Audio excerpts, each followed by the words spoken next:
രസങ്ങളുടെ സംഗമസ്ഥാനമായ RSTയുടെ ഒരു പുതുപുത്തൻ വീഡിയോയിലേക്ക് ഏവർക്കും സ്വാഗതം. RSTയുടെ കുറെ സ്നേഹിതർ നമ്മളോട് ചോദിച്ചു, എന്തേ നമ്മുടെ രസക്കാഴ്ചകളിൽ പാചക രസക്കാഴ്ചകളിൽ 4 മണി പലഹാരം ഒന്നും ഉൾപ്പെടുത്തുന്നില്ല എന്ന്. അപ്പൊ ഇന്ന് ആ പരാതി അങ്ങ് മാറ്റിയേക്കാമെന്ന് ഞാൻ വിചാരിച്ചു. ഇന്ന് അവധിയാണ്. ഒരുപാട് അപ്പങ്ങളെ പറ്റി നമുക്കറിയാം. ഉണ്ണിയപ്പം, നെയ്യപ്പം, പാലപ്പം, കള്ളപ്പം, കിണ്ണത്തപ്പം, ഇടിയപ്പം, അങ്ങനെ അപ്പങ്ങളെമ്പാടും ഒറ്റയ്ക്കുണ്ടായ അമ്മാവിയുടെ പാട്ട് വരെ ഇറങ്ങി. ഇന്ന് ഞാൻ ഒരു വെറൈറ്റി അപ്പമാണ് നിങ്ങൾക്ക് വേണ്ടി ഉണ്ടാക്കാൻ പോകുന്നത്. മുട്ടയപ്പം. വെറൈറ്റി അപ്പം എന്ന് ഞാൻ പറഞ്ഞത് ശരിക്കും വെറൈറ്റി അപ്പം തന്നെയാണ്. കാരണം സാധാരണ നമുക്ക് അപ്പത്തിന് ഈസ്റ്റ് ഇടും, കള്ളി ചേർക്കും, കുറെ നേരം അതിന് പ്രോസസ് ഉണ്ട്, അതിന്റെ ബാറ്റർ ഉണ്ടാക്കി കുറെ നേരം വെക്കണം. ഇതിനങ്ങനത്തെ പരിപാടി ഒന്നുമില്ല. വളരെ ലളിതമായിട്ട് നമുക്ക് ഉണ്ടാക്കാം. എന്നാൽ ഗുണമുള്ള ഒരു അപ്പമാണ് ഇത്. പ്രത്യേകിച്ചും ബാച്ചിലേഴ്സിന്, ഒറ്റയ്ക്ക് ഹോസ്റ്റലിലൊക്കെ താമസിക്കുന്നവർക്ക്, പിന്നെ യൂട്യൂബിൽ ഒരുപാട് കുട്ടിപ്പട്ടാളമുണ്ട്. നമ്മുടെ കൂട്ടുകാരൻ എത്ര കുട്ടിപ്പട്ടാളം ഉള്ളതെന്നറിയാമോ? ഇവർക്കൊക്കെ വൈകുന്നേരങ്ങളിൽ ഇനി ബ്രേക്ക്ഫാസ്റ്റ് നിങ്ങൾക്ക് ഇതുണ്ടാക്കാം. ഇതിന് പ്രത്യേകം കറിയൊന്നും വേണ്ട. ഇത് തന്നെ എല്ലാം അടങ്ങുന്ന ഒരു കോമ്പാക്റ്റ് അപ്പമാണ്. പിന്നെ ഈ അപ്പത്തിൻ്റെ ഒരു പ്രത്യേകത, ഞാൻ ഈ അപ്പം പഠിച്ചത് എൻ്റെ അമ്മയിൽ നിന്നാണ്. കാരണം ഞങ്ങൾ സ്കൂളിൽ നിന്നൊക്കെ വരുമ്പം വൈകുന്നേരങ്ങളിൽ ചെറു ചൂടോടെ ചായയുടെ കൂടെ ഈ അപ്പം തിന്നാൻ അടിപൊളി ടേസ്റ്റാണ്. തീർച്ചയായിട്ടും ഇന്നത്തെ 4 മണി പലഹാരമായിട്ട് ചായയുടെ നല്ല ചൂട് ചായയുടെ കൂടെ ചെറു ചൂടുള്ള ഈ അപ്പം ഇന്നെല്ലാവരും ഉണ്ടാക്കണം. ഇതിന് നമുക്ക് ഒരുപാട് സ്പെഷ്യൽ ചേരുവകളൊന്നും വേണ്ട. ഇതിൻ്റെ അളവൊക്കെ ഒരു കൈക്കണക്കാണ്. എങ്കിലും നിങ്ങൾക്ക് വേണ്ടിയിട്ട് ഇതിൻ്റെ അളവായിട്ട് ഞാനിതൊന്ന് പറഞ്ഞുതരാം. ഇത് 2 ഗ്ലാസ് അരിപ്പൊടി. 2 ഗ്ലാസ് എന്ന് പറയുമ്പോൾ ഒരു 200 ഗ്രാം അരിപ്പൊടി എടുത്തു. ഒരു 2 അപ്പം നമുക്ക് ഉണ്ടാക്കാൻ പറ്റും. അരിപ്പൊടി വറക്കാത്ത അരിപ്പൊടിയാണ്. ഇനി നിങ്ങൾക്ക് സൂപ്പർ മാർക്കറ്റിൽ നിന്ന് പാക്കറ്റിനകത്ത് ഓൾ പർപ്പസ് അരിപ്പൊടി എന്ന് പറയുന്ന അരിപ്പൊടി കിട്ടും. പാലപ്പം, ഇടിയപ്പം എല്ലാത്തിനും ഉപയോഗിക്കുന്ന അരിപ്പൊടി. ആ അരിപ്പൊടി 200 ഗ്രാം. അരിപ്പൊടി ഉപയോഗിക്കാൻ പാടില്ലാത്തവർക്ക് ഗോതമ്പൊടി ഉപയോഗിക്കാം. അളവ് സെയിം തന്നെയാണ്. മുട്ട ഒരു 3 എണ്ണം മതി. ഞാൻ 4 എണ്ണം എടുത്തിട്ടുണ്ട്. ഒരു 3 മുട്ട. വെള്ളം നമുക്ക് ആവശ്യത്തിന്, ഞാൻ ആ ബാറ്റർ ഉണ്ടാക്കുമ്പോൾ നിങ്ങൾക്ക് കാണാൻ പറ്റും, ആവശ്യത്തിന് ഞാൻ വെള്ളം എടുത്തിട്ടുണ്ട്. വെളിച്ചെണ്ണ, ഉപ്പ് ആവശ്യത്തിന്, കറിവേപ്പില ഞാൻ ഇത്ര എടുത്തിട്ടുണ്ടെന്നേ ഉള്ളൂ. പക്ഷേ 2 കതിർപ്പ് കറിവേപ്പില, ഇഞ്ചി ദാണ്ട് ഈ ഒരു കഷ്ണം, 4 പച്ചമുളക്, എരിവുള്ളത് നല്ലത്. പിന്നെ ചുവന്നുള്ളി ഒരു 4-5 കഷ്ണം എടുക്കാം. ചുവന്നുള്ളി ഇല്ല എങ്കിൽ വിഷമിക്കേണ്ട, ഒരിടത്തരം സവാള ഉപയോഗിച്ചാലും മതി. പക്ഷേ ടേസ്റ്റ് ചുവന്നുള്ളിക്ക്. പിന്നെ തേങ്ങ തിരുമിയത് ഒരു 3 ടേബിൾ സ്പൂൺ. അപ്പം ഇത്രയാണ് വേണ്ടിയ സാധനങ്ങൾ.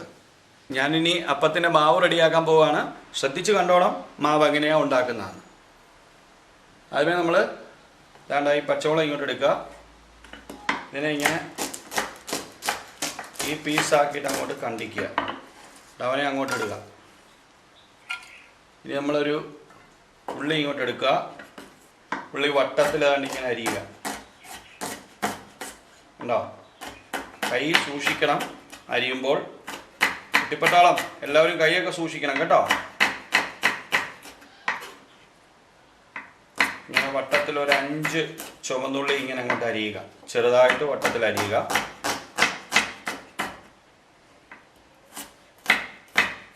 ചെറുതായി വട്ടത്തിലരിഞ്ഞ പച്ചമുളക്, ചെറുതായി വട്ടത്തിലരിഞ്ഞ ചുവന്നുള്ളി. ഇത്രയും മതി. ചുവന്നുള്ളി വെച്ച് കൂടുതലിടാം, നല്ല ടേസ്റ്റ് ആയിരിക്കും. വേണമെങ്കിൽ നമുക്ക് 2-3 എണ്ണം കൂടെ എടുത്ത് അരിഞ്ഞേക്കാം.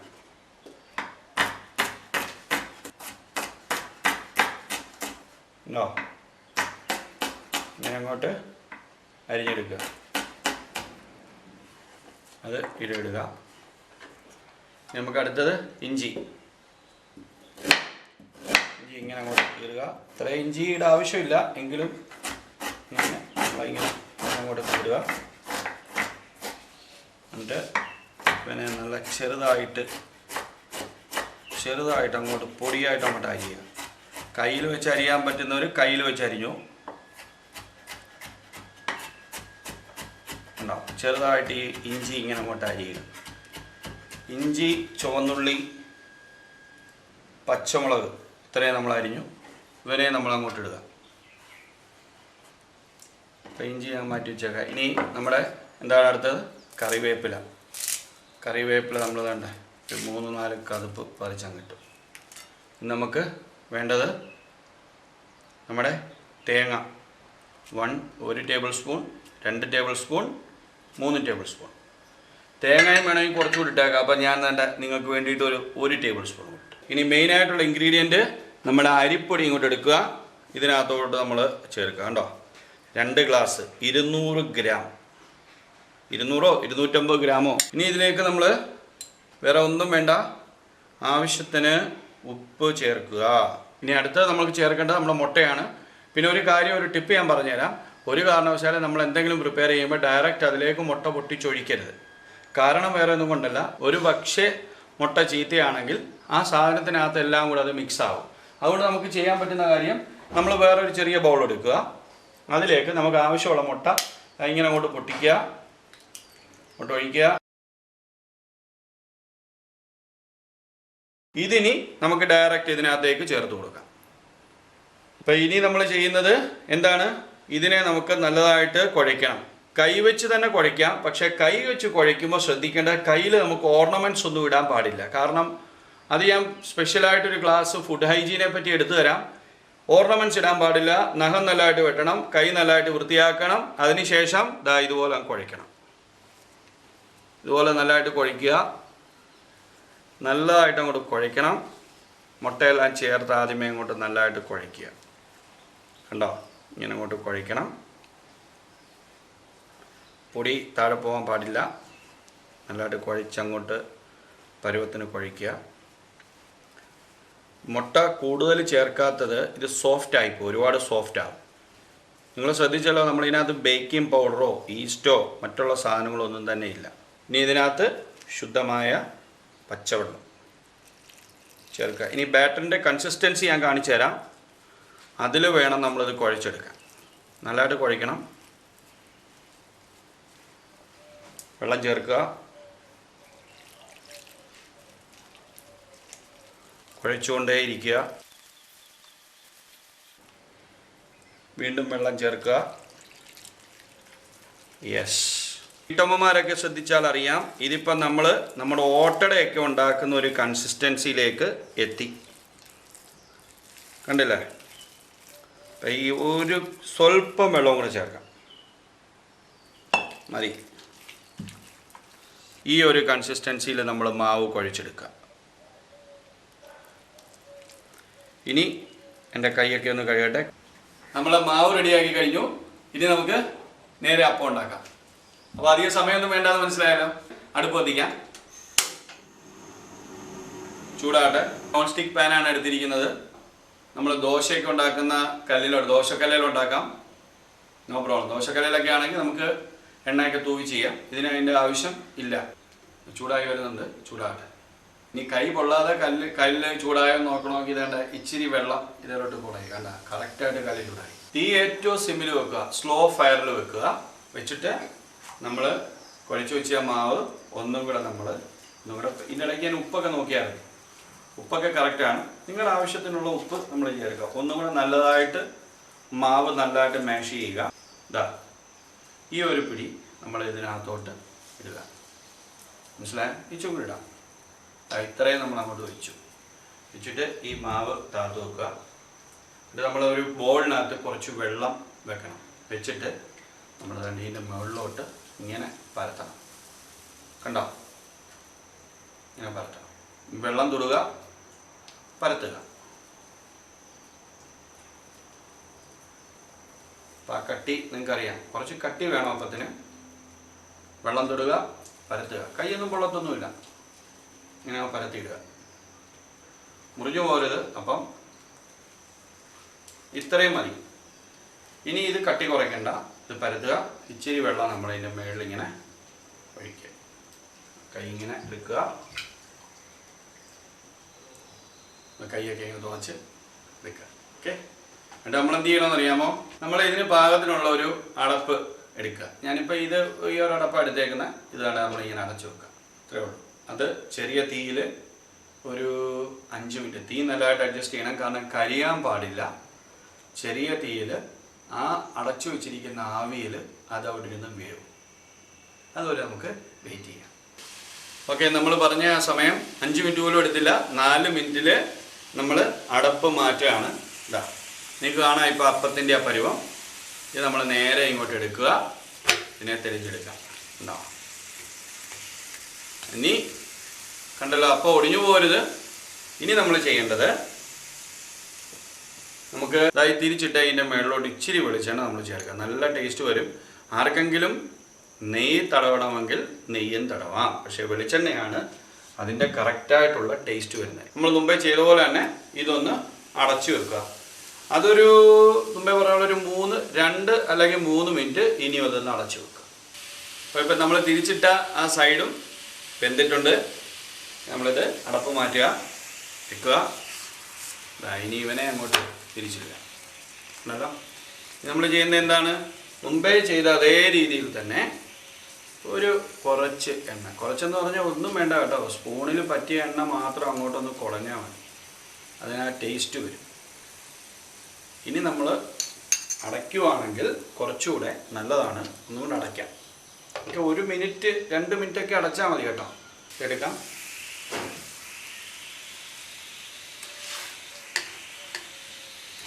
ഈ ഒരു കളർ കണ്ടോ, ലൈറ്റ് ഗോൾഡൻ ബ്രൗൺ. ആ കളർ വരുന്നതാണ് അതിൻ്റെ കറക്റ്റ് പരുവം. നമ്മൾ തിരിച്ചിട്ടിട്ടുണ്ട്. ആ സൈഡും കൂടെ ഇങ്ങനെ ഒരു കളർ വന്നു കഴിഞ്ഞാൽ നമ്മുടെ അപ്പം റെഡിയായി. ഇങ്ങനെ നമുക്കിയാൽ മതി. ഏതെങ്കിലും ഭാഗം മൂക്കാനുണ്ടെങ്കിൽ അത് ഈക്വലായിട്ട് നമുക്ക് മൂത്ത് കിട്ടും. അപ്പം നമ്മളിതെല്ലാം നല്ലതായിട്ട് ആ ഭാഗം മുരിച്ചിട്ടുണ്ട്. ഒന്ന് നോക്കിക്കോ, കണ്ടോ, ഈ ഭാഗം നല്ലതായിട്ട് മുരിഞ്ഞു. നല്ല മണമൊക്കെ വരുന്നുണ്ട്. നിങ്ങൾ ചെയ്ത് നോക്കിയിട്ട് ആ മണം നിങ്ങൾ ആസ്വദിച്ച് അനുഭവിച്ചു. ഞാനിത് പറയുമ്പോൾ നിങ്ങൾ വിചാരിക്കും ഞാൻ ചുമ്മാ പറയുന്നതാണ്. നിങ്ങളത് ചെയ്ത് നോക്കണം എന്ന് തന്നെ. ഇപ്പോൾ നമ്മുടെ ഈ അപ്പം റെഡിയായി. നമുക്കിതിനെ ഇങ്ങോട്ട് മാറ്റി വെക്കാം. രണ്ടാമത്തെ അപ്പം കൂടെ ചെയ്യുക. അതിന് മുമ്പ് ഇച്ചിരി വെള്ളം അതിലോട്ട് കുടയുക. നമ്മുടെ കൈ ഒന്ന് നനയ്ക്കുക. എന്നിട്ട് ഇരിക്കുന്ന ബാക്കി മാവ് നമ്മൾ വേണ്ട ഒരു ഉണ്ടയാക്കിയിട്ട് അങ്ങോട്ട് വെക്കുക. ചെറുകിട മാവ് ഉള്ളൂ, അങ്ങോട്ട് വെക്കുക. എന്നിട്ട് മുമ്പേ ചെയ്ത പോലെ തന്നെ ഇതൊന്നുകൂടി ഞാൻ കാണിച്ചു തരികയാണ് നിങ്ങൾക്ക് വേണ്ടിയിട്ട്. ഇതാ ഇങ്ങനെ നമ്മൾ അങ്ങോട്ട് ചെയ്യുക. ആദ്യമേ ഇങ്ങനെ നമ്മുടെ കൈകളിലോട്ടൊക്കെ ഒട്ടുന്നായിട്ടൊക്കെ തോന്നും. Never mind. അപ്പോൾ ഇച്ചിരി വെള്ളം തൊട്ടങ്ങ് പരത്തിയാൽ മതി. എന്നിട്ട് ഇതിൻ്റെ വെള്ളമോട്ട് ഇച്ചിരി വെള്ളം ഒഴിക്കുക. ഉണ്ടോ, വെള്ളം ഒഴിക്കുക. നമ്മളെന്താ ചെയ്യേണ്ടത്? അടുത്ത് പറ. അടച്ചു വെക്കുക. ഇത് നമുക്ക് തിരിച്ചിടാം. കണ്ടല്ലോ, ഈ പരുവത്തിന് നമ്മളങ്ങ് തിരിച്ചിട്ടാൽ മതി. ഇപ്പം അതൊക്കെ ഒടിഞ്ഞു പോകരുത്. കണ്ട, ഞാനത് റീക്യാപ്പ് പോലെ കാണിച്ചു തരികയാണ്. നമ്മളതിൻ്റെ മുകളിലോട്ട് കുറച്ച് വെളിച്ചെണ്ണ മല സൈഡിലോട്ട് തിരിച്ചിടാം. ഇനി ഉണ്ടോ, കുറച്ച് വെളിച്ചെണ്ണ ഇങ്ങനെ തൂവുക. ഇവനെ ഒന്ന് ഇതിൻ്റെ മനോഹരമായ സുഗന്ധം ആസ്വദിക്കണമെങ്കിൽ വീണ്ടും ഞാൻ പറയുകയാണ്, ഇന്ന് തന്നെ ഇത് ട്രൈ ചെയ്യണം. എന്നിട്ട് എൻ്റെ വീഡിയോയ്ക്ക് വന്ന് കമൻറ്റും തരണം. പിന്നെ ഒരു കാര്യം പ്രത്യേകം പറയുകയാണ് ഞാൻ, ഒരു കാരണവശാലും നമ്മൾ ആരും തന്നെ മറ്റുള്ളവരുടെ ആരുടെയാണെങ്കിലും വീഡിയോ വാച്ച് ചെയ്യാതെ സബ്സ്ക്രൈബ് ഇനി ചെയ്യരുത്. അത് യൂട്യൂബ് അത് സ്പാമായിട്ട് കണക്കാക്കുകയും നമ്മളെ സബ്സ്ക്രൈബേഴ്സിനെ കളയുകയും ചെയ്യും. കണ്ടിട്ട് നിങ്ങൾക്ക് ഇഷ്ടപ്പെടുന്നുണ്ടെങ്കിൽ വീഡിയോയ്ക്ക് ലൈക്കും കമൻറ്റും ഷെയറും ഞങ്ങളെ സബ്സ്ക്രൈബ് ചെയ്യുകയും ചെയ്യുക. അതാണ് യഥാർത്ഥത്തിൽ നമുക്കുള്ള പ്രചോദനം എന്ന് പറയുന്നത്. അല്ലെങ്കിൽ എന്തു ചെയ്യും, നമ്മുടെ സബ്സ്ക്രൈബേഴ്സിൻ്റെ നമ്പർ കൂട്ടാനായിട്ട് മാത്രം നമ്മൾ സബ്സ്ക്രൈബ് ആരെയും ചെയ്യരുത്. പിന്നെ കുറച്ച് ആൾക്കാരുണ്ട് നമ്മളെ കൊണ്ട് സബ്സ്ക്രൈബ് ചെയ്യിച്ചിട്ട് അവർ അൺസബ്സ്ക്രൈബ് ചെയ്ത് മിടുക്കന്മാരാകുന്നവരെയൊക്കെ നമുക്കറിയാം. അതൊന്നും കുഴപ്പമില്ല, അതൊക്കെ പാർട്ട് ഓഫ് ദ ഗെയിം. പക്ഷെ അതൊന്നും വേണ്ട. ഇതെല്ലാം നല്ല രീതിയിലുള്ളൊരു സോഷ്യൽ മീഡിയ പ്ലാറ്റ്ഫോമാണ് യൂട്യൂബ് നമുക്ക് തരുന്നത്. അപ്പോൾ അതിനെ നല്ല രീതിയിൽ ഉപയോഗിക്കുക. നമ്മുടെ കഴിവുകളെ മറ്റുള്ളവർക്ക് പ്രയോജനമാകുന്ന രീതിയിൽ ഉപയോഗപ്പെടുത്തുവാനായിട്ട് നമ്മൾ ശ്രമിക്കുക. അപ്പോൾ നമ്മുടെ അപ്പം ശരിയായിട്ടുണ്ട്. തിരിച്ചിടുക. കണ്ടോ, ആ ബ്രൗൺ ഗോൾഡൻ ബ്രൗൺ നിറം കണ്ടോ. ഇത് തിന്നുമ്പോൾ എന്നാ ടേസ്റ്റാണെന്നറിയാമോ. ഇനി ഒരു സാധനം കൂടെ ഞാൻ ഇതിൻ്റെ കൂടെ നിങ്ങൾക്ക് വേണ്ടി ഉണ്ടാക്കുന്നുണ്ട്. അപ്പോൾ ഇപ്പം തന്നെ ഞാൻ ചെയ്യും. അപ്പോൾ നമ്മൾ പറഞ്ഞ പോലെ 2 നല്ല അപ്പം നമ്മൾ റെഡിയാക്കി. ഇനി വേറൊരു ടിപ്പും കൂടെ ഞാൻ കാണിച്ചു തരാം. ഇതിനെ ഇങ്ങനെ ഒന്ന് നമ്മൾ മുറിക്കുക. ഈസി ആയിട്ട് നമുക്കിത് മുറിക്കാൻ പറ്റും. കാണുമ്പോൾ തന്നെ നിങ്ങൾക്ക് കൊതി വരുന്നില്ലേ? അപ്പം ചെയ്ത് നോക്കി കഴിച്ചാലോ. നിങ്ങളിത് എന്നും ഈ അപ്പം ഉണ്ടാക്കിക്കൊണ്ടേയിരിക്കും. ഇനി ഞാനിത് ഇങ്ങോട്ട് നമ്മുടെ സെർവിങ് പ്ലേറ്റിലേക്ക് നമുക്ക് എടുത്ത് മാറ്റാം. നമ്മുടെ മുട്ടയപ്പം നമ്മൾ റെഡിയാക്കി. ഇതിൻ്റെ കൂടെ നല്ലൊരു ഏലക്ക ചായ, കടുപ്പമുള്ള ഒരു ഏലക്ക ചായയും കൂടെ കുടിച്ചു കഴിഞ്ഞാൽ സംഗതി ജോറാണ്. അപ്പം ഞാൻ ആ ഏലക്ക ചായയും കൂടെ ഉണ്ടാക്കി, അതും കൂടെ ഉണ്ടാക്കിയിട്ട് നമുക്ക് പോയിരുന്ന് ചെറു ചൂടോടുള്ള മുട്ടയപ്പവും നല്ല ചൂടോടുള്ള കടുപ്പത്തിൽ ഏലക്ക ഇട്ട ചായയും കൂടെ അങ്ങ് കുടിക്കാം. സോസ് പാൻ വെച്ച് അടുപ്പ് കത്തിക്കുക. ഒരു കപ്പ് പാലും വെള്ളവും കൂടി ചേർക്കുക. ഒരു 3 ഏലക്ക കൊണ്ട് ചതയ്ക്കുക. ചതയ്ക്കുന്ന സൗണ്ടാണ് കേൾക്കുന്നത്. ചതച്ച ഏലക്ക ഇടുക.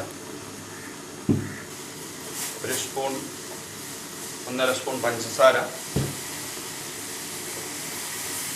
പാല് തിളച്ചതിലേക്ക് നമ്മൾ കടുപ്പം വേണ്ട അനുസരിച്ചിട്ട് ചായ ഇറക്കുക. ഇച്ചിരി കടുപ്പമുള്ളതാണ് നമുക്ക് നല്ലത് വേണം. ചായ പൊങ്ങി വരുമ്പോൾ നമ്മൾ തന്നെ ഇങ്ങനെ നാട്ടുക, വെക്കുക, പൊക്കുക. ഉണ്ടാവും. ഇതൊക്കെ നമ്മളെ ഒരു സ്റ്റൈലിലുള്ള ചായയാണ് കേട്ടോ. ഇച്ചേരം ഒന്ന് തിളപ്പിക്കണം. അടിയൊക്കെ അടിച്ച് മനസ്സിലായോ? എന്നാലും നമുക്ക് ആ ഒരു ദേശീയ ലുക്ക് വരത്തുള്ളൂ. ടാറ്റ പ്രീമിയം ചായയാണ് നമ്മൾ ഉപയോഗിക്കുന്നത് എന്ന് പറഞ്ഞാൽ നിങ്ങൾ തെറ്റിദ്ധരിക്കരുത്. ഞാൻ ടാറ്റയുടെ പ്രൊമോട്ടറൊന്നുമല്ല, പറഞ്ഞതേ ഉള്ളൂ. നല്ല കടുപ്പം, നല്ല തേയില കിട്ടും. Tata premium gold.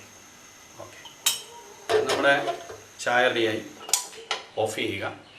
അടിങ്ങനെ ഒന്ന് കറക്കുക. വേറെ നമ്മൾ അരിപ്പയൊന്നും വേണ്ട. വേണ്ട, ഇതിങ്ങനെ അങ്ങോട്ട് വെച്ച് കുറച്ച് കഴിഞ്ഞിട്ട് ഇങ്ങനെ ഒഴിക്കുക. അപ്പോൾ ഇതിൻ്റെ ഇതെല്ലാം അതിനകത്ത് വരും. അപ്പോൾ നമ്മുടെ ചായ റെഡി.